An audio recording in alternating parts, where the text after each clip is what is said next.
Hello दोस्तों, स्वागत है आप लोगों का हमारे चैनल पर। इस क्लास में हम लोग देखेंगे यूपी पीसीएस प्री एग्ज़ाम 2023 के लिए टेस्ट सीरीज सॉल्व कर रहे हैं। और ये ध्येय आईएएस जो है उसकी टेस्ट सीरीज है। इसके पहले भी 6 वीडियो हो चुके हैं। उसकी एक प्लेलिस्ट बनी हुई है चैनल पर, आप लोग जाकर उसको देख सकते हैं। सभी में डिटेल से क्वेश्चन को एनालाइज किया गया है। और ये वीडियो देखने का एक फ़ायदा होगा कि जो क्वेश्चन से संबंधित जितने भी सारे फैक्ट हैं टेस्ट सीरीज में नहीं भी दिया है उससे भी हम बताते चल रहे हैं, तो ज़्यादा से ज़्यादा फैक्ट कलेक्ट हो जा रहे हैं। और प्री एग्जाम में यही ज़रूरी है कि ज़्यादा से ज़्यादा फैक्ट तैयार हो जाए हम लोगों के, तो इसका फ़ायदा यही होगा। तो आप लोग वीडियो को देखिए और चैनल को सब्सक्राइब कर लीजिए, प्लेलिस्ट बनी हुई है और उस सारे वीडियो को देख लीजिए। आइए आज का पहला क्वेश्चन देखते हैं। निम्नलिखित में से कौन सा सिंधु घाटी की सभ्यता पर प्रकाश डालता है? शिलालेख, पुरातत्व संबंधी खुदाई, बर्तनों पर मोहरों की लिखावट, तो धार्मिक ग्रंथ। तो वीडियो को पॉज करके आप लोग खुद से भी आंसर करते रहें, तभी आप लोगों को पता चलेगा कितने क्वेश्चन सही हो पा रहे हैं। तो पुरातत्व संबंधित जो खुदाई है, इससे सिंधु घाटी सभ्यता पर बहुत प्रकाश डाल, मतलब कि जानकारी सबसे अधिक इसी से मिलती है। और जो इसमें सिंधु घाटी सभ्यता की खुदाई, इसमें योगदान किसका है? तो सर जॉन मार्शल और जो है कि इस उस समय गार्डन चाइल्ड, ये इन लोगों का महत्वपूर्ण योगदान है इस घाटी की सभ्यता में। और जो है कि ये सभ्यता आद्य ऐतिहासिक काल की है। आद्य ऐतिहासिक काल उसे कहते हैं जिसमें लिपियां तो लिखी गई हैं लेकिन उसे अभी तक पढ़ा नहीं जा चुका है। तो इसमें जो लिखावट है उसके बारे में अभी पढ़ा नहीं जा सका है, और उसे आद्य ऐतिहासिक काल कहते हैं। और ये सिंधु घाटी सभ्यता की भारत और पाकिस्तान में फैली हुई है। और देखा जाए तो जो पाकिस्तान में इसमें सबसे बड़ा जो स्थल है सिंधु है, सिंधु घाटी की सभ्यता में, उसमें हड़प्पा और मोहनजोदड़ो, ये 2 स्थल है। और भारत में देखा जाए तो जो गुजरात का धौलावीरा है, धौलावीरा ये सबसे बड़ा स्थल है सिंधु घाटी सभ्यता का भारत में। आइए अगले क्वेश्चन पर चलते हैं। अगला क्वेश्चन दिया है कि कौन सा हड़प्पीय नगर 3 भागों में विभक्त था? यानी कि कौन सा वो हड़प्पा का नगर था जो 3 भागों में विभाजित था। ये क्वेश्चन कई बार एग्जाम में पूछा जा चुका है। तो इसमें ऑप्शन दिया है लोथल, धौलावीरा, कालीबंगा और सूरकोटदा। तो जो धौलावीरा है ये 3 भागों में विभाजित था। ये क्वेश्चन कई बार पूछा जा चुका है। बाकी जो सभी नगर थे वो कुल 2 भागों में विभाजित थे, 2 भाग में, यानी कि एक ऊपरी नगर और एक दक्षिणी नगर था, दक्षिणी नगर। लेकिन जो धौलावीरा है ये कुल 3 भागों में विभाजित था, ऊपरी, मध्य और निचला नगर। तो ये 3 भागों में विभाजित था और बाकी जितने भी स्थल हैं सभी 2 भागों में विभाजित हैं। और ऊपरी जो स्थल होता था, जो धौलावीरा मतलब ये सिंधु घाटी सभ्यता में, ये दुर्गीकृत होता था, यानी दुर्गीकृत होता था और ये सामान्य होता था। तो इसके बारे में पूछा गया था कि कौन सा 3 भागों में विभाजित है, तो धौलावीरा। उपनिषद काल में राजा अश्वपति शासक थे, यानी जो राजा अश्वपति थे ये कहाँ के शासक थे? तो ये भी क्वेश्चन पूछा गया है। काशी के, कैकेय के, पांचाल के और विदेह के। तो आप लोग वीडियो को पॉज करके खुद से भी आंसर करते रहें। तो ये कैकेय के राजा थे, जो अश्वपति थे ये कैकेय के राजा थे। और उपनिषद का क्या अर्थ होता है? जो उपनिषद का अर्थ होता है, यानी कि उपनिषद का अर्थ, उपनिषद का अर्थ होता है कि उप का अर्थ होता है समीप और निस का अर्थ होता है बैठना, यानी दोनों का अर्थ हो गया समीप, बैठना। तो जो है कि इसी के बारे में यहाँ पर पूछा गया है कि उपनिषद काल में राजा अश्वपति कहाँ के शासक थे? तो ये कैकेय के राजा थे। और जो है कि पांचाल के कौन थे? तो पांचाल के राजा थे प्रवाहड़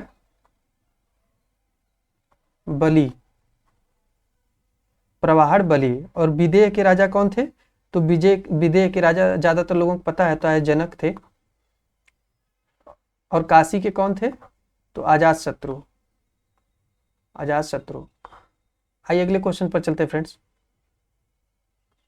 अगला क्वेश्चन दिया है कि ऋग्वेद की मूल लिपि क्या थी, यानी ऋग्वेद की मूल लिपि क्या थी, इसी के बारे में यहाँ पर पूछा गया है। तो ऋग्वेद की मूल लिपि ब्राह्मी थी, ब्राह्मी थी। ये भी एग्जाम में पूछा गया है। और ऋग्वेद आर्यों का सबसे प्राचीन ग्रंथ है, आर्यों का सबसे प्राचीन ग्रंथ है। और ऋग्वेद जैसा कि पता है कि सबसे पुराना वेद है,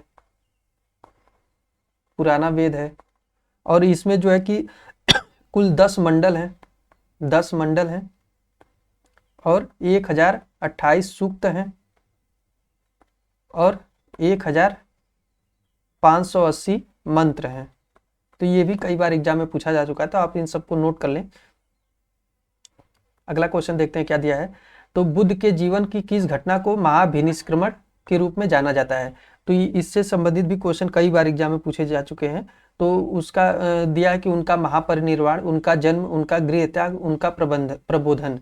तो महाभिनिष्क्रमण जो था वो क्या था? तो उनका गृह त्याग, जब वो घर छोड़कर गए थे उसी घटना को जो है कि महाभिनिष्क्रमण कहा जाता है। तो इसका ऑप्शन सी सही हो जाएगा। और इनका जन्म कब हुआ था? तो 563 ईसा पूर्व में, ईसा पूर्व में। और कहाँ हुआ था? तो ये हुआ था कपिलवस्तु के लुम्बिनी में, लुम्बिनी वन में हुआ था। और इनके पिता का नाम क्या था? तो पिता थे शुद्धोधन। शुद्धोधन तो ये शाक्य गणराज के प्रधान थे शुद्धोधन। और माता का नाम क्या था? तो इनकी माता का नाम था माया देवी, माता माया देवी। और ये कोली गणराज्य की थी। तो ये भी कई बार एग्जाम में पूछा जा चुका है, तो आप इन सब फैक्ट को नोट कर लीजिए। आइए अगले क्वेश्चन पर चलते हैं फ्रेंड्स। अगला क्वेश्चन क्या दिया है? तो भगवान बुद्ध ने निम्नलिखित 4 आर्य सत्य का प्रतिपादन किया था, नीचे दिए गए कूट का सही प्रयोग करके उनके क्रम में लिखें। तो जो भगवान बुद्ध द्वारा 4 आर्य सत्य दिए गए थे, तो उसी के बारे में यहाँ पर कहा गया कि उनका सही क्रम क्या होगा। तो दुख है, दुख का निरोध मार्ग और दुख का कारण। तो इन चारों को क्रम में लगाना है कि सबसे पहले किसका था। तो अगर देखा जाए तो सबसे पहले दुख है, पहले नंबर पर आ जाएगा। और दूसरे पे आता है कि दुख का कारण क्या है, ये बुद्ध ने दिए थे। दुख का कारण क्या है और दुख का निरोध, यानी कि दुख को समाप्त किया जा सकता है, यानी तीसरे पर आ जाएगा। और चौथा होता है कि इसके लिए मार्ग क्या है, दुख को समाप्त करने के मार्ग क्या है। तो इस प्रकार देखा जाए तो एक ए डी बी और सी, ए डी बी और सी, तो ये जो है कि ए ऑप्शन सही हो जाएगा। जो दुख निरोध का मार्ग है, महात्मा बुद्ध ने 8 मार्ग बताए थे, जिसे अष्टांगिक मार्ग भी कहते हैं, इसी को अष्टांगिक मार्ग कहते हैं। तो इसी के बारे में यहाँ पर पूछा गया था। ये क्रम लगाने को भी एग्जाम में पूछा जाता है, तो आप लोग इसको नोट कर लें। अगला क्वेश्चन क्या दिया है? तो अगला क्वेश्चन देख लेते हैं कौन सा दिया है। तो निम्न मंदिरों को कालक्रम में व्यवस्थित कीजिए तथा नीचे कूट के प्रयोग से सही उत्तर दीजिए। तो ये मंदिरों की स्थापना से संबंधित है कि किस मंदिर का स्थापना कब हुआ था। तो आइए हम लोग देख लेते हैं।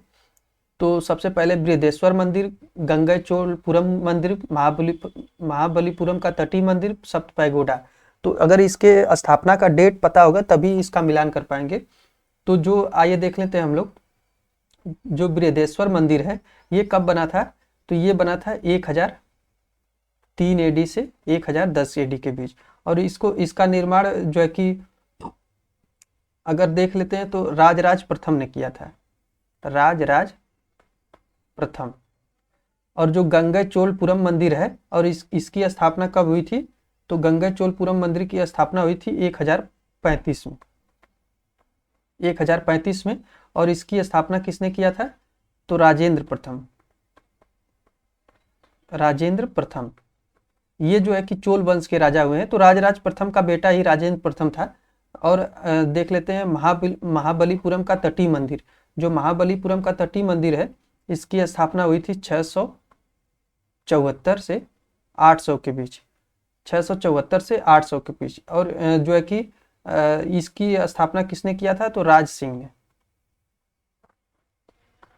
और सप्त पैगोडा की स्थापना हुई थी 640 में, 640 से 674 के बीच, 640 से। और इसको मामल्य शैली भी कहते हैं, सप्त पैगोडा को मामल्य शैली। ये कई बार एग्जाम में पूछा जा चुका है। तो इस प्रकार अगर हम लोग देखें तो अब यहाँ पर डेट पता हो जाने से हम लोग मिलान सही कर पाएंगे। तो सबसे पहले चौथे का हुआ था, तो सबसे पहले चौथे का यहाँ एक ही ऑप्शन से हो जा रहा है, लेकिन हम लोग देख लेते हैं। फिर जो है कि तीसरे का आ जाएगा, फिर पहले का, फिर दूसरे का। तो इस प्रकार डी ऑप्शन सही हो जाएगा। तो आप लोग ऐसे क्वेश्चन को मिलान करने वाले भी पढ़ते रहें, ताकि एग्जाम में जब भी क्वेश्चन आए तो आसानी हो जाए करने में। अगला क्वेश्चन दिया कि चोल शासकों के शासनकाल में लिखित में से कौन सा वारियम उद्यान प्रशासन का कार्य देखता था। तो जो चोल शासन था उसमें जो है कि वारियम उद्यान प्रशासन का कार्य किसके द्वारा देखा जाता था, इसी के बारे में यहाँ पर पूछा गया है। और इसका सही आंसर क्या हो जाएगा, तो जो टोट्टवारियम है इसी के द्वारा उद्यान प्रशासन का कार्य देखा जाता था, टोट्टवारियम। आइए अगले क्वेश्चन पर चलते हैं फ्रेंड्स। तो फ्रेंड्स अगर वीडियो पसंद आ रही है तो प्लीज़ चैनल को जरूर सब्सक्राइब करें और वीडियो को लाइक और शेयर कर दें जरूर। सूची 1 को सूची 2 से मिलाना है। इसमें कुछ लेखक दिए हैं और यहाँ पर उनकी पुस्तकें दी गई हैं। तो पाणिनि का सबको ज़्यादातर लोगों को पता होता है कि पाणिनि ने कौन सी रचना की थी। तो पाणिनि ने अष्टाध्यायी की रचना की थी। तो ए का सी हो जाएगा, ए का 3 हो जाएगा। तो अगर आप लोग मिलाना चाहें तो पहले से ही मिल सकता है कि ए का 3 पहले में ही दिया गया है। तो इस तरह से आप लोग एग्जाम में कर सकते हैं कि अगर ए का सही मिल गया जो आपको श्योर पता हो, तो बाकी चीज़ों को मिलाने की जरूरत नहीं होती है। लेकिन यहाँ पर हम लोग देख लेते हैं पूरा। वात्सायन, कामसूत्र और चाणक्य सबको पता होता है कि अर्थशास्त्र लिखा हुआ है, और कल्हड़ जो है कि राजतरंगड़ी। तो इस प्रकार इसका ए ऑप्शन सही हो जाएगा। आइए अगले क्वेश्चन पर चलते हैं फ्रेंड। निम्नलिखित शासकों के नाम तथा सही कालानुक्रम संयोजित कर अपना उत्तर नीचे दिए। यानी कि यहाँ पर कुछ शासक दिए हैं और उनका कालक्रम पूछा हुआ है कि कौन से कालक्रम में जो है कि कौन सा राजा हुआ था। तो अगर आप लोगों को पता होगा इनके बारे में तभी इसका आंसर कर पाएंगे आप लोग। तो आइए देख लेते हैं। तो सबसे पहले जो है कि हम लोग देख लेते हैं कि सबसे पहले कौन सा राजा था। तो जो यशोवर्मन था ये था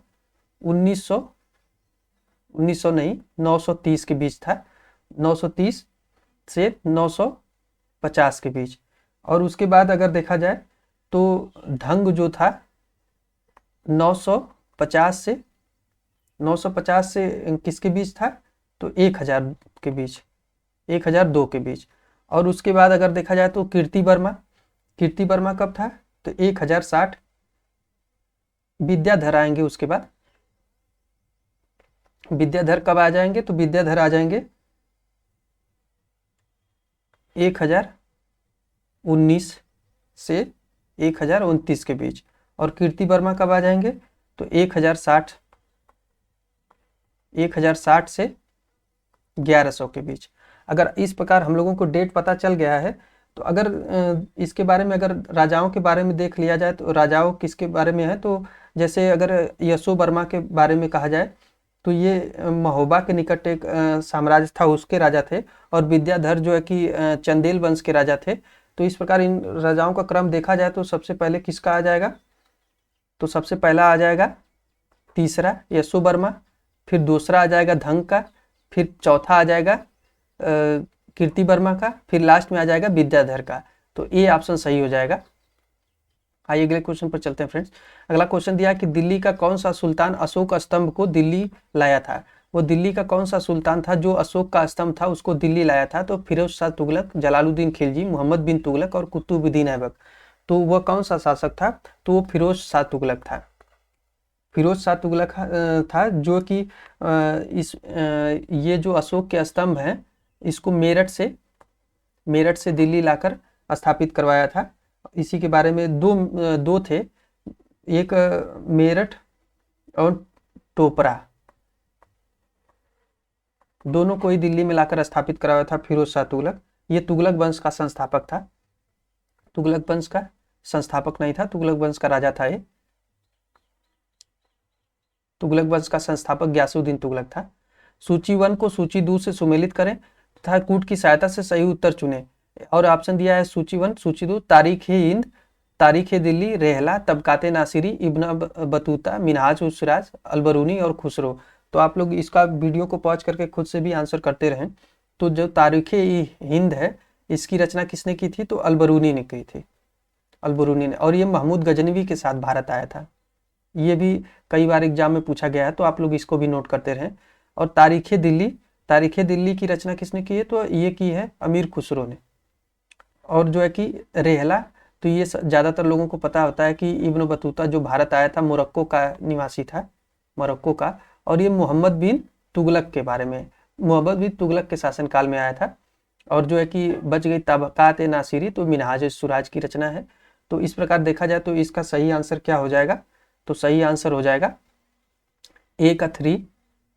तो ए का 3 केवल सी में दिया है, इसी से मिलान हो जा रहा है, बाकी को मिलाने की जरूरत नहीं है, ऊपर हम लोग मिलाकर देख चुके हैं। अगला क्वेश्चन देखते हैं क्या दिया है। तो मध्यकाल में संगीत पर संस्कृत में लिखी गई अनेक पुस्तकों का फारसी में अनुवाद किया गया है। तो यहाँ पर जो स्टेटमेंट दिया गया है कि मध्यकाल में संगीत पर लिखी गई अनेक पुस्तकों का फारसी में अनुवाद किया गया है और आरंभिक चिश्ती सूफी संत संगीत सभाओं को, जिसे समाह कहा जाता था, शौकीन थे। तो आप लोगों को देखना है कि इसका सही आंसर क्या हो जाएगा। तो मध्यकाल में संगीत पर अनेक संस्कृत पर लिखी गई अनेक पुस्तकों का फारसी में अनुवाद किया गया, तो ये बिल्कुल कथन सही है। और कारण यहाँ पर लिया है कि आरंभिक चिश्ती सूफी संत संगीत सभाओं को समा कहा जाता था, के शौकीन भी थे। तो ये दोनों कथन और कारण सही है, लेकिन जो अभिकथन की व्याख्या कारण नहीं कर रहा है, तो इस प्रकार इसका आंसर बी हो जाएगा। अगर व्याख्या करता तो ये हो जाता, ये यार दोनों ही सही है, तो व्याख्या नहीं करता है। आइए अगले क्वेश्चन पर चलते हैं फ्रेंड्स। अगला क्वेश्चन दिया है कि अकबर के शासनकाल में निम्नलिखित घटनाओं को कालक्रम में व्यवस्थित कीजिए। यानी कि अकबर के घटनाओं के बारे में यहाँ पर दिया गया है और उसके दिया गया है कि कब किसका कालक्रम था। तो जजिया कर्ब की समाप्ति 1564 में की गई थी। और जो है कि उसके बाद देखा जाए तो इबादत खाने का निर्माण कब किया गया था, इबादत खाने का निर्माण किया गया था 1575 में। और मजहर पर हस्ताक्षर कब हुआ था, तो मजहर पर हस्ताक्षर हुआ था 1579 में। और दीन इलाही की स्थापना कब की गई थी, तो 1582 में, 1582 में। तो इस प्रकार देखा जाए तो सभी क्रम सही है, 1 2 3 4, तो ए ऑप्शन ही सही हो जाएगा। आइए अगले क्वेश्चन पर चलते हैं फ्रेंड्स। अगला क्वेश्चन दिया है कि निम्नलिखित मुस्लिम शासकों का सही कालक्रम में दिए गए कूट से चुनिए। यानी कि मुस्लिम शासकों का कालक्रम दिया हुआ है, तो आइए देखते हैं कि सबसे पहले किसका हुआ था। तो जो जहांगीर था, तो जहांगीर का देखा जाए तो सबसे पहले आ जाएगा जहांगीर का 1605 में हो जाएगा। और उसके बाद अगर देखा जाए तो मोहम्मद शाह रंगीला जो था, इसका कार्यकाल कब था, तो मोहम्मद शाह रंगीला का था 1719 से 1748 के बीच। और उसके बाद ही जो है कि अहमद शाह अब्दाली का आक्रमण हुआ था, तो इसका कब हुआ था, तो 1761 में, 1761 में ही पानीपत का जो तृतीय युद्ध हुआ था, पानीपत का तृतीय युद्ध अहमद शाह अब्दाली और मराठों के बीच हुआ था, जिसमें मराठे हार गए थे। तो ये 1761 हो जाएगा। और बहादुर शाह, जो बहादुर शाह था द्वितीय, जिसको बहादुर शाह जफर भी कहते हैं, ये अंतिम मुगल बादशाह था, जिसको अंग्रेजों ने रंगून भेज दिया था, वहीं पर इसकी डेथ भी हो गई। तो इसका कार्यकाल था 1837 से 1857 के बीच। तो इस प्रकार देखा जाए तो 3 2 और 1 और 4, 3 2 1 4, तो इसका सी ऑप्शन सही हो जाएगा। अगला क्वेश्चन दिया है कि फ्रांसीसी दक्कन में शक्ति आंदोलन स्थापित करने में असफल रहे। यानी कि जो फ्रांसीसी थे वो दक्कन में अपनी शक्ति को स्थापित करने में असफल रहे। इसका कारण क्या था, तो डुप्लेस सक्षम सेनापति नहीं था, अंग्रेजों की फौज शक्तिशाली थी, भारतीय लोग फ्रांसीसियों को पसंद नहीं करते थे, पांडिचेरी सामरिक केंद्र था। तो अगर इसके बारे में हम लोग देखा जाए तो इसका सही आंसर क्या हो जाएगा, तो जो सही आंसर हो जाएगा अंग्रेजों की फौज शक्तिशाली थी, यही मेन कारण था। ऐसा नहीं है कि डुप्लेस सक्षम सेनापति नहीं था, वो सक्षम था। और ये भी नहीं है कि भारतीय लोग फ्रांसीसियों को पसंद नहीं करते थे, ऐसा कोई कारण नहीं था। जो अंग्रेजों की सेना थी वो फ्रांसीसियों की सेना से जो है कि ज़्यादा शक्तिशाली थी। और अंग्रेज और फ्रांसीसियों का एक बांडीवास का युद्ध हुआ, बांडीवास का युद्ध। और ये कब हुआ था, बांडीवास का 1760 में।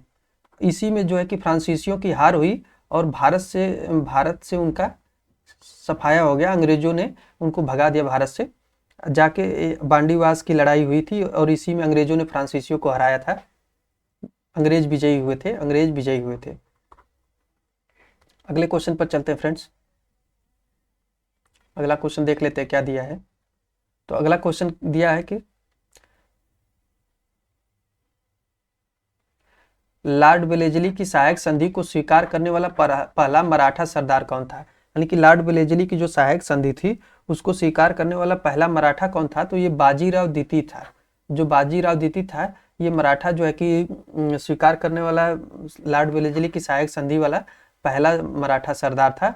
और अगर पूछा जाए कि पहला राज्य कौन था, तो सहायक संधि को स्वीकार करने वाला पहला शासक या राज्य, तो जो शासक था या राज्य, तो ये हैदराबाद का निजाम था। इसने सबसे पहले सहायक संधि को स्वीकार किया था। ये कब किया था? तो 1748 में। ये क्वेश्चन कई बार एग्जाम में पूछा जा चुका है। तो 1748 में इसने स्वीकार किया था। और एक सहायक संधि क्या थी? तो जैसे कि ये सहायक संधि थी कि जो अंग्रेजी सेना को भारत, ये जो शासक यहाँ के थे उनको अपने पास रखना होता था अपने खर्चे पर, यानी अंग्रेजी सेना को खर्चे जो है कि खुद भारतीय शासक देते थे। और जो है कि कोई इसमें ये समझौता था कि ब्रिटिश जो है सहायता करेंगे और ये लोग इनके आंतरिक मामलों में हस्तक्षेप नहीं करेंगे, यानी कि जो ब्रिटिश है भारतीय शासकों के आंतरिक मामलों में हस्तक्षेप नहीं करेंगे, लेकिन जो है कि भारतीय शासक किसी विदेशी से समझौता नहीं कर सकते थे। तो ये सारी शर्तें थी इस सहायक संधि की। तो इसी के बारे में यहाँ पर पूछा गया था। अगला क्वेश्चन देख लेते हैं क्या दिया है। अगला क्वेश्चन दिया है कि विलय का सिद्धांत के तहत निम्नलिखित राज्यों में तो विलय पर विचार के तहत उनके कालक्रम के अनुसार व्यवस्थित करें। यानी जो विलय का सिद्धांत है, विलय का सिद्धांत, उसके बारे में पूछा गया है कि उसके कालक्रम के अनुसार व्यवस्थित करना है कि सबसे पहले किसका विलय किया गया था। और ये विलय का सिद्धांत जो है कि अगर देखा जाए तो स्टार्ट कब से हुआ था, तो सबसे पहले किसका विलय किया गया था? तो सतारा का विलय किया गया था। और सतारा का विलय कब किया गया था? तो 1848 में सतारा का। और बघाट का कब किया गया था? तो बघाट का किया गया था 1850 में, 1850 में। और उदयपुर का कब किया गया था? तो 1852 में, 1852 में। और झांसी का कब किया गया था? तो 1854 में। तो इस प्रकार देखा जाए तो पहला हो जाएगा और तीसरा, पहला, तीसरा, चौथा, दूसरा। तो सी ऑप्शन सही हो जाएगा। तो ये क्रम कई बार एग्जाम में पूछा जा चुका है, तो आप लोग इसको नोट कर लें, यही पूछा गया है। और एक पूछा जाता है कि अवध का जो विलय किया गया था 1856 में किया गया था और ये कुशासन के आधार पर किया गया था। तो कुशासन के आधार पर, और किसकी रिपोर्ट थी? तो एक अंग्रेज था जेम्स आउट्रम की रिपोर्ट पर कुशासन के आधार पर अवध का विलय किया गया था। तो ये जो है कि एग्जाम में कई बार पूछा जा चुका है, तो आप लोग इसको नोट कर लें। अगला क्वेश्चन क्या दिया है कि ब्रिटिश काल में सामान्यतः भारत का व्यापार संतुलन अनुकूल था, धन के निकासी का स्वरूप अप्रतिफलित निर्यात था। तो ये जो ब्रिटिश काल में सामान्यतः भारत का व्यापार संतुलन अनुकूल था, ये बात सही है, क्योंकि जो है कि यहाँ से जो है कि निर्यात तो किया जाता था। भारत की संपत्ति का अगर देखा जाए तो 3/4 निर्यात किया जाता था, कच्चे माल के रूप में हो चाहे जिस रूप में हो, निर्यात तो किया जाता था। लेकिन जो धन का निकासी का स्वरूप था ये अप्रतिफलित था, यानी भारत के लिए लाभप्रद नहीं था। निर्यात तो होता था, भुगतान संतुलन भी अनुकूल था, लेकिन ये भारत के लिए लाभप्रद नहीं था। तो इसी के बारे में यहाँ पर दिया गया था, तो ये ऑप्शन सही हो जाएगा। अगला क्वेश्चन क्या दिया है? तो 19वीं शताब्दी में कृषक विद्रोहों को संबंध में उनके साथ सुमेलित करने, यानी कुछ कृषक विद्रोह दिए हुए हैं और उसके साथ सुमेलित करना है कि कौन सा विद्रोह कहाँ पर हुआ था। तो आइए देख लेते हैं। तो सबसे पहले कुकी विद्रोह। तो कुकी विद्रोह कहाँ पर हुआ था? तो ये त्रिपुरा और मणिपुर क्षेत्र में हुआ था। त्रिपुरा यहाँ पर दिया है और मणिपुर क्षेत्र में हुआ था कुकी विद्रोह। और कूका कहाँ हुआ था? तो कूका कहाँ? पंजाब में हुआ था। कूका पंजाब में हुआ था। और देख लिया जाए तो पाबना विद्रोह कहाँ हुआ था? तो पाबना विद्रोह हुआ था बंगाल में। और उसके बाद बिरसा मुंडा विद्रोह बिहार, अब जो वर्तमान झारखंड है, उस टाइम बिहार ही था, 2000 में बटकर अलग हो गया, तो जो है कि झारखंड में हुआ था। और इसका डेट हम लोग अगर देख लेते हैं तो जो कुकी विद्रोह हुआ था 1917 से 1948 के बीच हुआ था, 17 से 48 के बीच हुआ था। और कूका विद्रोह कब हुआ था? तो ये 1840 से 1872 के बीच हुआ था, 72 के बीच। ये डेट भी कई बार एग्जाम में पूछा जा चुका है, तो इस प्रकार इसीलिए यहाँ पर डिटेल से डिस्कस कर रहे हैं ताकि आप लोग नोट कर लें। और पाबना विद्रोह कहाँ पर हुआ था? पाबना विद्रोह बंगाल में हुआ था। और इसका डेट क्या है? तो 1873 से 76 के बीच हुआ था पाबना विद्रोह। और एक बिरसा मुंडा विद्रोह है। तो ये बिरसा मुंडा विद्रोह जब कब हुआ था? तो ये हुआ था 1899 से 1900 के बीच। और इसका नेतृत्व अगर देख ले तो हम लोग, जैसे बिरसा मुंडा का, तो बिरसा मुंडा ही विद्रोह था। और जो कूका विद्रोह था पंजाब में हुआ था, तो कूका विद्रोह का नेतृत्व किसने किया था? तो ये वहाँ पर एक नेता जो सिख समुदाय के लोग थे, सिख समुदाय के लोग, उन लोगों ने किया था। तो इस प्रकार डिटेल से आप लोग देख सकते हैं। तो इसमें अगर देखा जाए तो पहले का 4 हो जाएगा, तो पहले का 4 हो जाएगा और दूसरे का 1 हो जाएगा। तो यहाँ पर डी ऑप्शन सही हो जा रहा है, डी ऑप्शन सही हो जाएगा। पहले का 4 हो जाएगा, दूसरे का 1 हो जाएगा, तीसरे का 2 हो जाएगा और चौथे का 3 हो जाएगा। अगले क्वेश्चन पर चलते हैं फ्रेंड्स। अगला क्वेश्चन क्या दिया है कि समाचार पत्र दिए हुए हैं और उनके संस्थापक के बारे में दिया गया है और उसमें से पूछा गया है कि सुमेलित नहीं है, यानी कि कौन सा एक सुमेलित नहीं है। तो सुमेलित है या नहीं है को बड़े ध्यान से एग्जाम में पढ़ना चाहिए, इसमें कई लोगों के क्वेश्चन गलत हो जाते हैं। तो आइए देख लेते हैं कि इसका करेक्ट आंसर क्या हो जाएगा। तो इसका करेक्ट आंसर क्या हो जाएगा? अल हिलाल, मौलाना अबुल कलाम आज़ाद, तो ये बिल्कुल सही है। न्यू इंडिया, एनी बेसेंट, तो ये भी सही है। जो तहजीब अल अखलात है, इसका जो है कि ये गलत हो जाएगा। ये जो है कि सर सैयद अहमद खां थे, सर सैयद अहमद खां थे, जिन्ना नहीं थे। तो ये इस प्रकार सी ऑप्शन सही हो जाएगा। बाकी संवाद कौमुदी राजा राम मोहन राय, ये भी सही है। आइए अगले क्वेश्चन पर चलते हैं फ्रेंड। अगला क्वेश्चन दिया है कि देवबंद आंदोलन यूपी के संयुक्त प्रांत में किस वर्ष आरंभ हुआ था? तो देवबंद आंदोलन जो यूपी में हुआ था उस समय संयुक्त प्रांत के नाम से जाना जाता था। तो ये आरंभ कब हुआ था, इसी के बारे में यहाँ पर पूछा गया है कि देवबंद आंदोलन का आरंभ कब हुआ था। तो ये हुआ था 1866 में, यही डेट पूछा गया था। यहाँ पर हुआ क्या था कि जो ब्रिटिश का विरोध करने के लिए एक मदरसे की स्थापना की गई थी और इस मदरसे में जो है कि अंग्रेजी शिक्षा और पाश्चात्य शिक्षा दोनों का पूर्ण प्रतिबंध था, यानी कि अंग्रेजी शिक्षा यहाँ पर नहीं दी जाएगी और पाश्चात्य शिक्षा भी नहीं दी जाएगी। तो इसी मदरसे की स्थापना की गई थी ब्रिटिश साम्राज्य का विरोध करने के लिए। लिखित में से किसने बड़ी बुद्धिमानी के साथ अलीपुर षड्यंत्र मामले में अरविंद घोष का बचाव किया था? जो अलीपुर षड्यंत्र केस हुआ था ये कब हुआ था? तो ये हुआ था 1908 में। और इसी में जो है कि पूछा गया कि अलीपुर षड्यंत्र मामले में अरविंद घोष का बचाव किसने किया था? तो बचाव किया था, यहाँ पर ऑप्शन दिया चित्तरंजन दास, WC बनर्जी, मोतीलाल नेहरू और तेज बहादुर सप्रू। तो इसका सही आंसर क्या हो जाएगा? सही आंसर हो जाएगा चित्तरंजन दास। जो चित्तरंजन दास से यही जो है कि इसमें जो है कि इनका बचाव किया था। और ये अनुशीलन समिति के सदस्य थे ये लोग, जो है कि ये हैं अरविंद घोष जो है कि अनुशीलन समिति के सदस्य थे और बारिंद्र घोष भी इनके साथ थे, बारिंद्र घोष भी इनके साथ ही थे। इन लोगों पर मुकदमा चलाया गया था। बारिंद्र घोष को जो है कि आजीवन कारावास हुआ था, इस केस में आजीवन कारावास हुआ था। और चित्तरंजन ये अरविंद घोष बच गए थे, चित्तरंजन दास ने इनका नेतृत्व किया था, मुकदमे की तरफ इनके तरफ से लड़े थे। आइए अगले क्वेश्चन पर चलते हैं फ्रेंड्स। अगला क्वेश्चन क्या दिया है कि स्वदेशी आंदोलन के संबंध में लिखित में से कौन सा कथन सत्य नहीं है? जो स्वदेशी आंदोलन चला था 1905 में, उसी के बारे में पूछा गया कि कौन सा कथन सत्य नहीं है। तो आइए वीडियो को पॉज करके आप लोग खुद से भी आंसर करते रहें ताकि आप लोगों को पता चले कि इसका सही आंसर क्या है। तो कुछ विशिष्ट मुसलमान आंदोलन में सम्मिलित हुए थे, ये सही है। स्त्रियों ने आंदोलन में सक्रिय भागीदारी की थी, ये भी सही है।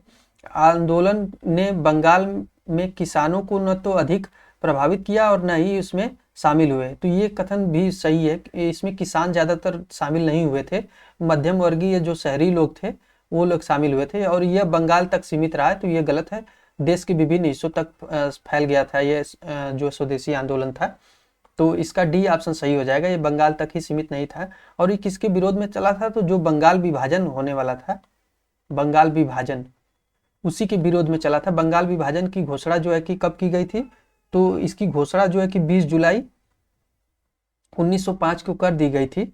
तो उसी के विरोध में जो कि 16 अक्टूबर 1905 को होने वाला था बंगाल विभाजन, तो उसी के विरोध में ये चला था स्वदेशी आंदोलन। आइए अगले क्वेश्चन पर चलते हैं फ्रेंड्स। अगला क्वेश्चन देख लेते हैं कौन सा दिया है। तो अगला क्वेश्चन दिया है कि कौन सी घटना जलियांवाला बाग नरसंहार के तुरंत पूर्व घटी थी? जो जलियांवाला बाग नरसंहार हुआ था 13 अप्रैल, ये भी डेट कई बार एग्जाम में पूछा जा चुका है, 1919 को। तो ये इसके पूर्व तुरंत कौन सी घटना हुई थी? तो रोलेट एक्ट का बनना ही जलियांवाला बाग हत्याकांड का नरसंहार का कारण बना, क्योंकि रोलेट एक्ट के विरोध में, जिसे काला कानून कहा जाता है, उसी के विरोध में यहाँ पर एक सभा चल रही थी और जनरल डायर ने गोलियां यहाँ पर चलवा दी थी। तो जो रोलेट एक्ट आया था उसी के विरोध में, और ये आया था मार्च 1919 में रोलेट एक्ट आया था। इसी के विरोध में ये जो है कि सभा यहाँ पर चल रही थी, तो जिसमें गोलियां चलवा दी थी जनरल डायर ने। अगला क्वेश्चन क्या दिया है कि स्वेज नहर के उत्तर से दक्षिण दिशा की ओर पड़ने वाले झीलों का क्रम क्या है। तो स्वेज नहर से जो उत्तर की दक्षिण की ओर झीलों का क्रम है उसके बारे में यहाँ पर पूछा गया है। तो आप लोग वीडियो को पॉज करके खुद से भी आंसर करते रहें। तो जो स्वेज नहर में झीलों का उत्तर से दक्षिण की ओर क्रम है वे है lake Manzala, lake Timsah, great bitter lake और लिटिल बिटर लेक। तो ये सबसे उत्तर में हो जाएगी और ये सबसे दक्षिण में और ये उत्तर में हो जाएगी। तो ये क्रम हो जाएगा यहाँ पर, आप लोग इसको नोट कर लें। अगले क्वेश्चन पर चलते हैं फ्रेंड्स, देख लेते हैं अगला क्वेश्चन कौन सा दिया है। तो फ्रेंड्स अगर वीडियो पसंद आ रहे तो प्लीज चैनल को जरूर सब्सक्राइब करें। निम्नलिखित में युग्मों में से कौन सा एक सही सुमेलित नहीं है, यानी कि यहाँ पर निम्नलिखित युग्मों में से पूछा गया कि कौन सा एक सही सुमेलित नहीं है। तो आइए देख लेते हैं कौन सा सही सुमेलित नहीं है। तो यहाँ पर दिया है क्वासीलैंड, लोहा एवं इस्पात। तो अगर देखा जाए तो ये क्वासीलैंड और दूसरा दिया है डेट्रायट मोटर गाड़ी, मेसाबी रेंज कोयला क्षेत्र और फिलाडेल्फिया पोत निर्माण। तो इसका सही आंसर क्या हो जाएगा। तो जो क्वासीलैंड है ये लौह इस्पात से संबंधित है, ये बिल्कुल सही है, ये यूएसए का ही क्षेत्र है। और डेट्रायट क्या है, तो मोटर गाड़ी से ये भी सही है, ये भी यूएसए में ही है। और मेसाबी रेंज जो दिया है ये कोयला से नहीं, ये इसका सही आंसर हो जाएगा, ये लौह अयस्क का क्षेत्र है। लौह अयस्क के लिए प्रसिद्ध है मेसाबी रेंज। तो यहाँ कोयला से दिया है तो ये गलत हो जाएगा। तो यही पूछा है कि कौन सा सुमेलित नहीं है, सी ऑप्शन हो जाएगा। बाकी फिलाडेल्फिया पोत निर्माण से सही है, ये भी सही हो जाएगा। अगला क्वेश्चन दिया है कि नीचे दो कथन दिए गए जिनमें से एक को अभिकथन और दूसरे को कारण कहा गया है। पाकिस्तान में बांग्लादेश की तुलना में अधिक नस्लीय और जातीय विविधता है और पंजाबी पाकिस्तान की आधिकारिक भाषा है, जबकि अधिकांश लोग उर्दू का प्रयोग करते हैं। तो अगर आप लोग जानते होंगे, इसके बारे में थोड़ा सा नॉलेज होगा तब बता पाएंगे कि इसका सही आंसर क्या है। तो जो यहाँ पर दिया है कि पाकिस्तान में बांग्लादेश की तुलना में अधिक जातीय विविधता है, तो ये वाला कथन सही हो जाएगा। और दूसरा दिया है कारण यहाँ पर पंजाबी पाकिस्तान की आधिकारिक भाषा है, पंजाबी नहीं है, आधिकारिक भाषा उर्दू है, यहाँ की आधिकारिक भाषा उर्दू है। और ज़्यादातर लोग जो है कि अधिकांश लोग पंजाबी बोलते हैं, पंजाबी भाषा का प्रयोग करते हैं। तो ये उल्टा दिया हुआ था, तो इस प्रकार आर गलत हो जाएगा और अभिकथन सही हो जाएगा। तो ये सही हो जाएगा, आर गलत हो जाएगा। तो सी ऑप्शन यहाँ पर सही हो जाएगा। आइए देख लेते हैं अगला क्वेश्चन क्या दिया है। तो सूची 1 को सूची 2 से मिलाना है। इसमें निर्जातीय समूह दिया है और देश दिया है। तो आप लोग इसको वीडियो को पॉज करके खुद से भी मिलाइए, देखिए कि इसका सही आंसर क्या होगा। जो यहूदी हैं यह इजराइल में है, और टेडा कहाँ पर है, तो टेडा लीबिया में है, और बेजा कहाँ पर हो जाएंगे, तो बेजा मिस्र में हो जाएंगे, और लूर ईरान में। तो इस प्रकार ए का 4 हो जाएगा। तो ये ए का 4 सभी में दिया है, ये तो कट जाएगा। और बी का क्या हो जाएगा, बी का 3 हो जाएगा। तो बी का 3 केवल डी में दिया है, तो इस प्रकार डी ऑप्शन यहाँ पर सही हो जाएगा। आइए अगले क्वेश्चन पर चलते हैं फ्रेंड्स, देख लेते हैं अगला क्वेश्चन कौन सा दिया है। अगला क्वेश्चन दिया है कि पृथ्वी पर घने वन अधिकतर मिलते हैं। जो पृथ्वी पर घने वन अधिकतर मिलते हैं वो कहाँ पर मिलते हैं, तो ये विषुवत रेखा के पास मिलते हैं। ज्यादातर लोगों को ये पता होगा कि विषुवत रेखा के पास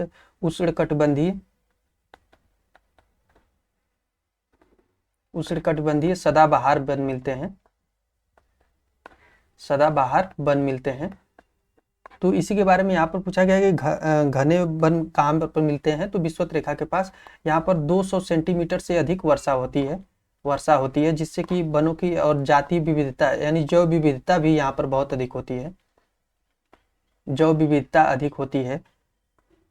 और वन जो है कि हरे भरे रहते हैं वर्ष भर जो है कि, तो उष्णकटिबंधीय सदाबहार वन पाए जाते हैं यहाँ पर। ये इनका क्षेत्र देखा जाए तो अमेजन बेसिन, कांगो बेसिन, तो इन सब क्षेत्रों में जो है कि सदाबहार वन पाए जाते हैं। अगला क्वेश्चन दिया कि बिली बिली क्या है। एक प्रकार का वृक्ष है जो शीतोष्णकटिबंध में उगता है, एक प्रकार की हवा है जो मरुस्थल में चलती है, उत्तर पश्चिम ऑस्ट्रेलिया का उष्णकटिबंधीय चक्रवात है। तो सी ऑप्शन यहाँ पर सही हो जाएगा। उत्तर पश्चिम ऑस्ट्रेलिया का उष्णकटिबंधीय चक्रवात है ये, तो यहाँ पर सी ऑप्शन सही हो जाएगा। आइए अगले क्वेश्चन पर चलते हैं फ्रेंड्स, देख लेते हैं अगला क्वेश्चन क्या दिया है। अगला क्वेश्चन दिया है कि वायुमंडल में सबसे अधिक किस गैस का प्रतिशत है। तो जो वायुमंडल है उसमें सबसे अधिक किस गैस का प्रतिशत है, तो कार्बन, नाइट्रोजन, ऑक्सीजन और हाइड्रोजन। तो देखा जाए तो नाइट्रोजन का सबसे अधिक प्रतिशत है, 78% है, 78%। और जो है कि ऑक्सीजन का ये 20.95% है, दूसरे नंबर पर है। पहले नंबर पर नाइट्रोजन है 78%, तो इसका बी ऑप्शन सही हो जाएगा। करीबा बांध कहाँ पर है, तो करीबा बांध जो है कि जाम्बेजी नदी पर है। ये भी कई बार एग्जाम में पूछा जा चुका है कि करीबा बांध कहाँ पर है। और विश्व के सबसे बड़े निर्मित बांध, विश्व के सबसे बड़े निर्मित बांधों में से एक है ये।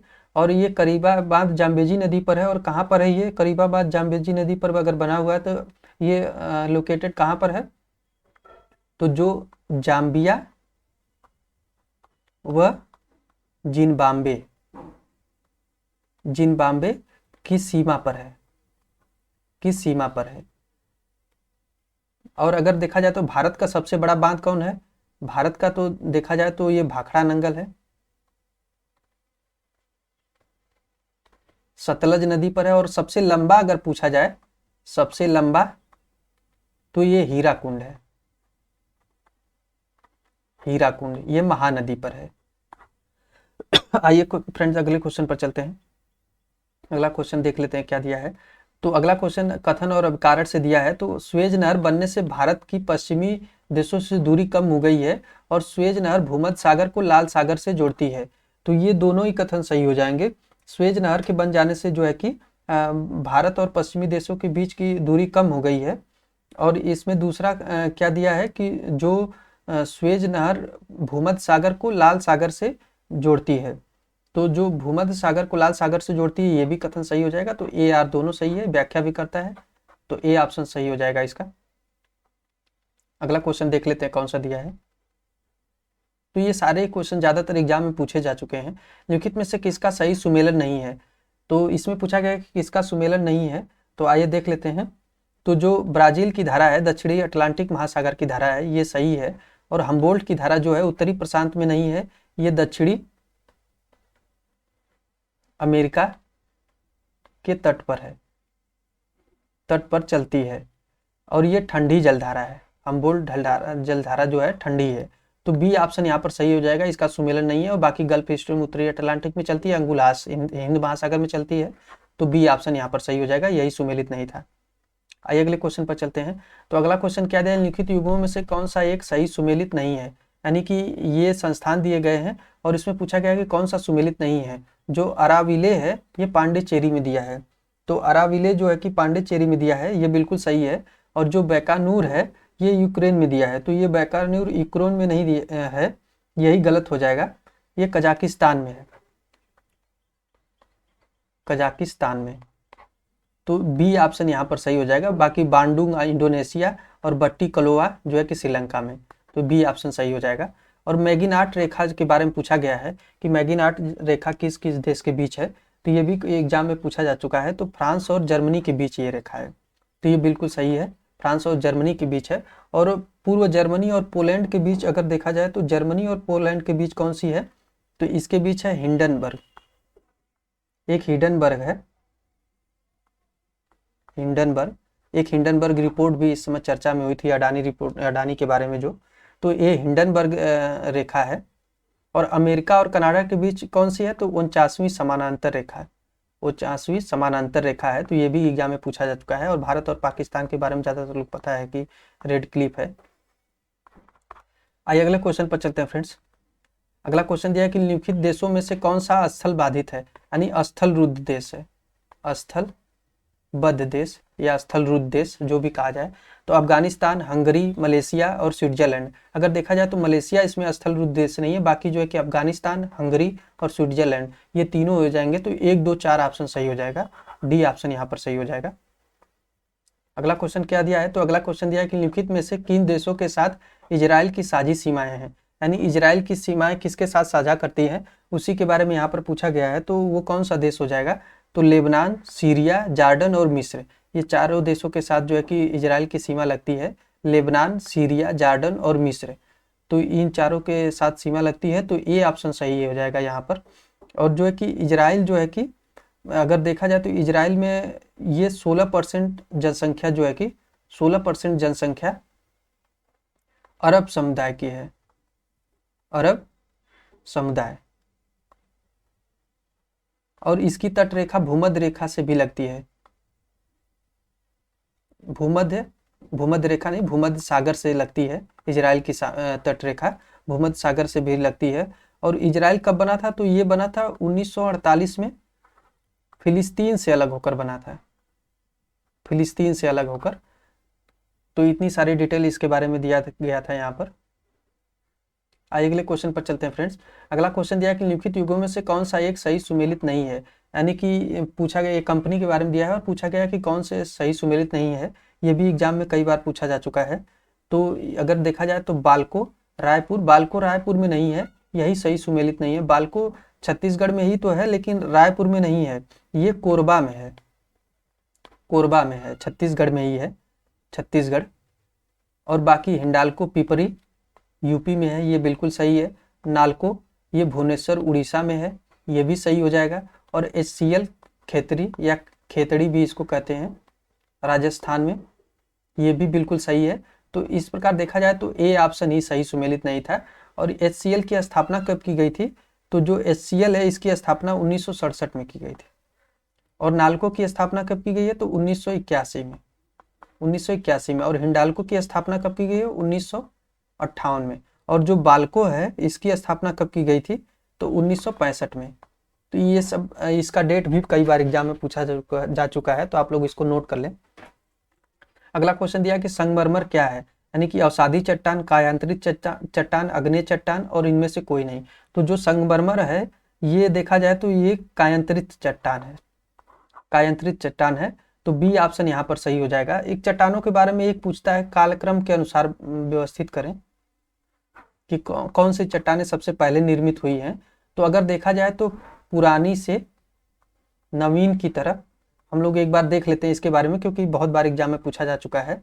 तो इसका सबसे पहले हो जाएगा आर्कियन, उसके बाद कौन सी आएगी, तो धारवाड़ आ जाएगी, धारवाड़। उसके बाद अगर देखा जाए तो कुडप्पा आ जाएगी, कुडप्पा। उसके बाद आ जाएगा विंध्यन,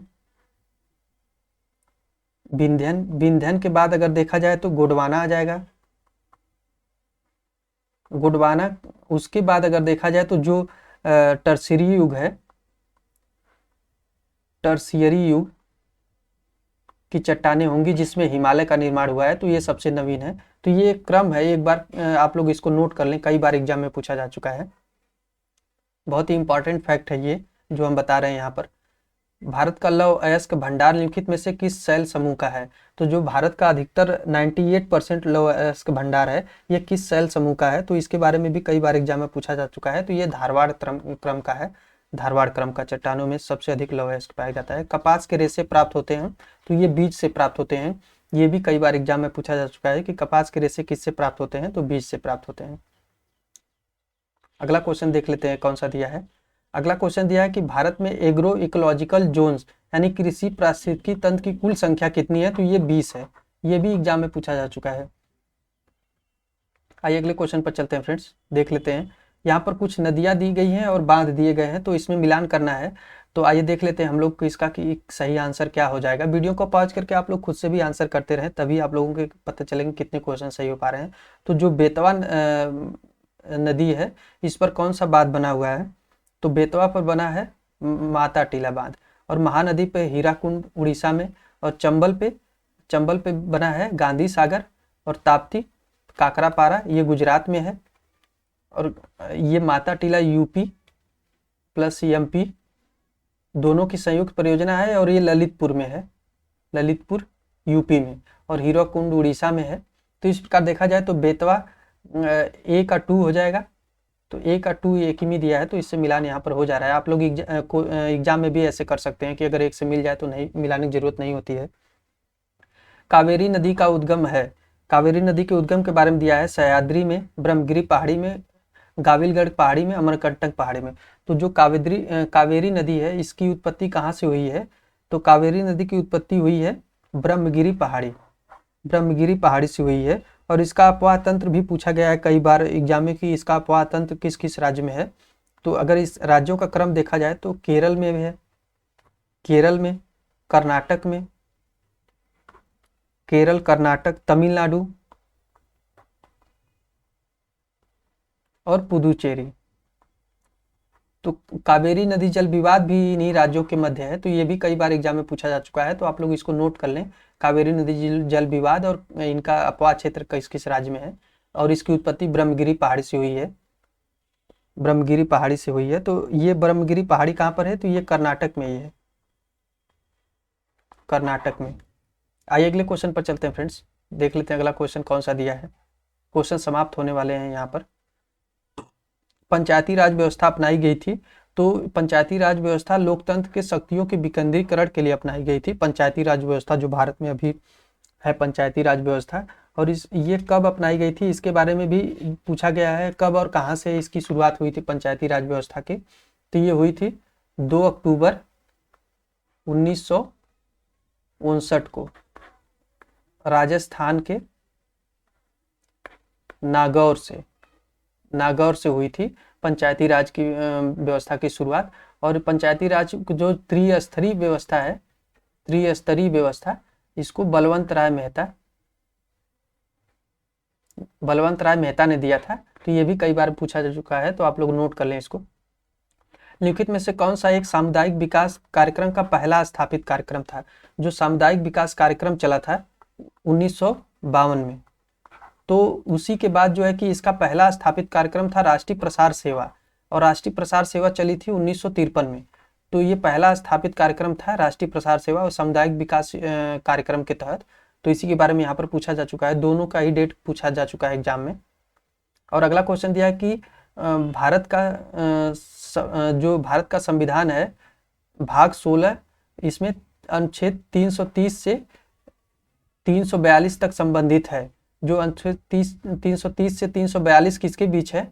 तो इसके बीच क्या दिया है? प्रशासनिक अधिकारों से संबंधित, अखिल भारतीय सेवाओं से संबंधित, वित्त आयोग से संबंधित, और जो है कि अगला दिया है लोकसभा में अनुसूचित जाति और जनजाति के आरक्षण तथा आंग्ल भारतीय समुदाय के प्रतिनिधित्व से।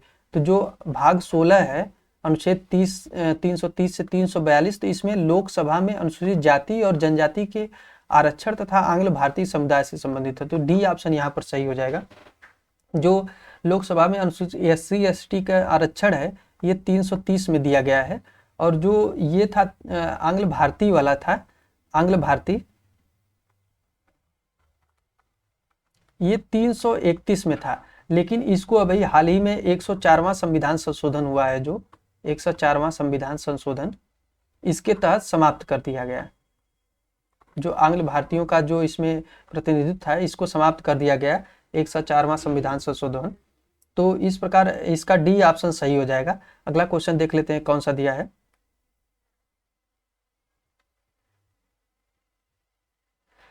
निम्नलिखित में से कौन सी एक समिति भारत में पंचायती राज व्यवस्था से संबंधित नहीं है?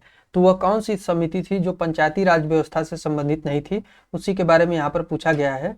तो आइए देख लेते हैं।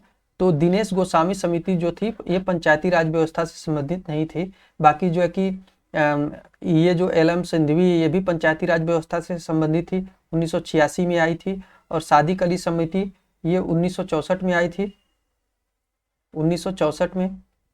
और अशोक मेहता समिति 1977 में आई थी, जिसने द्विस्तरीय पंचायती राज व्यवस्था के सुझाव दिया था। तो ये तीनों ही समितियां थी। जो दिनेश गोस्वामी समिति है ये पंचायती राज व्यवस्था से संबंधित नहीं है, जिन्हें दिनेश गोस्वामी समिति का चुनाव सुधार से था, इसका संबंध चुनाव सुधार से था। और अगला क्वेश्चन देख लेते हैं, दल बदल निरोधक अधिनियम कब आया था? तो जो दल बदल निरोधक अधिनियम है ये आया था 15 फरवरी 1982 को। 15 फरवरी 1982 को दल बदल अधिनियम आया था। ये 52वां संविधान संशोधन था। 52वां संविधान संशोधन। 52वां संविधान संशोधन के तहत 1985 में जो है कि दल बदल अधिनियम आया था। आइए अगले क्वेश्चन पर चलते हैं फ्रेंड्स, ये लास्ट क्वेश्चन होगा। अगला क्वेश्चन देख लेते हैं क्या दिया है। अगला क्वेश्चन दिया है कि कथन और कारण दिया गया है। तो इसमें पूछा गया है कि अनुच्छेद 368 के अंतर्गत संसद संविधान के किसी भाग में संशोधन कर सकती है, और कारण दिया है कि संसद भारत की जनता द्वारा निर्वाचित उच्चतम विधायी संस्था है।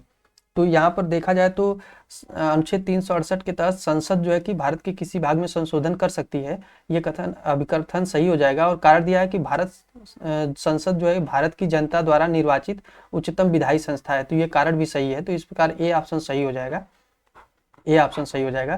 तो इस प्रकार फ्रेंड हम लोगों ने कुल 53 क्वेश्चन को अटेम्प्ट कर लिया है। इसके बाद जो बचे हुए इस टेस्ट सीरीज के क्वेश्चन है अगले भाग में कराया जाएगा। 50-50 क्वेश्चन करके हम लोग कराते हैं। तो आप लोग चैनल को जरूर सब्सक्राइब कर लें, ताकि अगली वीडियो जब अपलोड हो तो आप लोगों को कहीं ढूंढना ना पड़े। कुल 40 से 50 वीडियो आएंगे जिसमें टेस्ट सीरीज को हम लोग सॉल्व करेंगे। Thank you.